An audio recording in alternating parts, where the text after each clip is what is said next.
இன்றைய தியான வார்த்தை யோவான் 10:9. நானே வாசல், என் வழியாய் ஒருவன் உட்பிரவேசித்தால் அவன் இரட்சிக்கப்படுவான், அவன் உள்ளம் புறம்பும் சென்று மேய்ச்சலைக் கண்டடைவான்.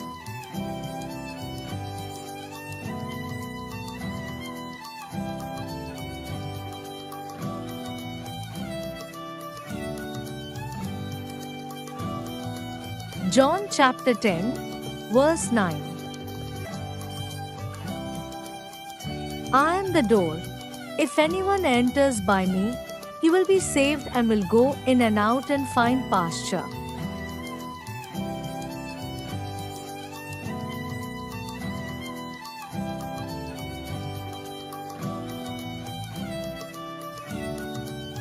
இயேசு கிறிஸ்து உங்கள் அனைவரோடும் கூட இன்றும் என்றும் இருப்பாராக. ஆமென்.